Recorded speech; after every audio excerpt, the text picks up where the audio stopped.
Burlington, den største byen i den vestlige staten Vermont i det nordøstlige USA, helt på grensen til Canada. Med sine under 50 000 innbyggere, ingen stor by efter amerikanske mål. Burlington gir med sine idylliske bolighus i New England-stil inntrykk av solid, jevn småborgerlighet. Og et bysentrum som er preget av tradisjon og moderne ideer på samme tid. Det er en velstelt og ren by, renere enn de fleste amerikanske byer. Det er en by der forretningslivet blomstrer. Det er absolutt intet ved denne byen som gir noen som helst assosiasjoner med sosialisme. Men Burlington har faktisk en sosialistisk ordfører. Det er den eneste by i det kapitalistiske USA som har det. I år ble den 45-årige Bernie Sanders, opprinnelig statsviter og innflytter fra Brooklyn i New York, valgt til Burlingtons ordfører for 4. gang. Og det skjedde med et større flertall enn noen gang før. Ja, svært mange av dem som ved siste presidentvalg stemte på den konservative Ronald Reagan, ga i kommunevalget sin stemme til sosialisten Bernie Sanders. You are a self-described socialist. What is your vision of socialism in America? Well, my belief is, my very strong belief, is that this nation, because of its incredible wealth, its technology, its natural resources, in fact, has the capabilities of providing a decent standard of living for every man, woman, and child. And that's just not, at this point, a utopian vision. I think that's a concrete economic reality if we used our resources rationally, and if the productive capabilities of the system were used to provide decently for all the people rather than to make certain people extremely rich. The distribution of wealth in this country, as you may or may not know, is one of the most unfair and distorted in the entire world. Yeah, but how can you practically change that very uneven distribution? Well, I think you can change it politically. I think you change it through tax laws. I think you change it through public ownership of significant parts of the economy. I think you change it by providing what every industrialized country in the world is doing, for example, is decent health care for its people through national health programs. I think you do it by providing decent housing for its people through public involvement in housing. We have the resources to do it.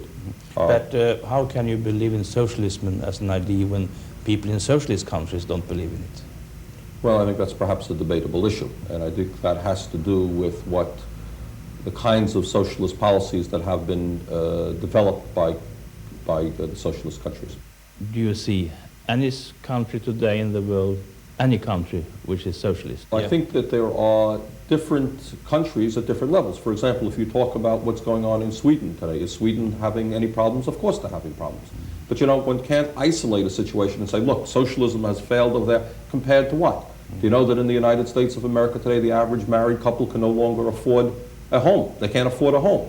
The average standard of living of the average American person, working person, has declined. Our manufacturing capabilities are being ruptured all over this country right now. We're losing millions of manufacturing jobs. So I think in many ways there are problems all over this world, but I'm not sure that many people are aware of the severe economic problems that are existing in our country as well. But aren't the poor and unprivileged in America too few to really make a revolution to change the system? When we talk about what goes on in the United States, I don't know that if many of our European friends understand that the vast majority of poor people in America don't vote. They do not vote. 80–90% of poor people have given up on the political process. Then if you're talking about the lower middle class, working people, the majority of those people don't vote. On national elections, we're lucky often if we have half of the people coming out to vote. On state elections, local elections, it's often much less than that. Now here in Burlington, we do very, very well. And we get about half of the people out to vote. In other communities in our state and throughout New England, you might get 20% of the people out to vote, 10% of the people out to vote on occasions. So I think one of the major problems that we have in our country is that the political situation is so controlled by people with big money that working people and poor people have given up on the process. But what does it take to make the two major parties care? Well, I don't know, and I don't really care. I'm not part of the two major parties. But do you see a possibility of a third party in America? Is that really a practical option? Well, this is an issue that's been debated for about 100 years in the United States of America. And there are those people like myself who do see that that is the future. There are other people who think that one should work within the Democratic Party. My experience in working within the Democratic Party is that it's useless. Not my experience, I haven't, but observing good people who have.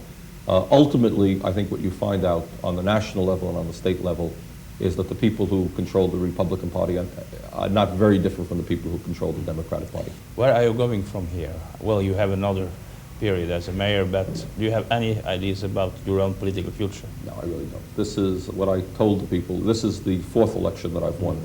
I will then serve 8 years, and that will be all. And so we won't see you in Congress sometime? Well, you won't see me here in the mayor's chair if you come back 2 years from now. So you don't think America has turned for good to the right?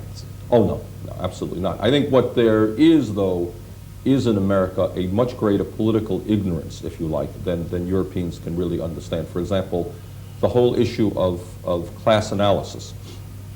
To a large degree, the system here in America has diluted that significantly, so that many of the trade unions are extremely conservative. Half of the white American trade unionists, for example, voted for Ronald Reagan for president. We don't have a long and militant trade union history as many of the European countries, where socialism and labor unions go together, have been working together for 100 years. In America, that's not the case, and that's unfortunate. We have a very, very powerful system, a ruling class system, and it's very different than the European system. It's not as rigid. We don't have a king and a queen, but what you have is people who own the television stations. Very, very powerful, and very heavy degree of censorship. For example, just comparing American television with Canadian television, and we're only 50 miles south of Canada, is night and day. Class issues are not allowed to be talked about on American television or radio.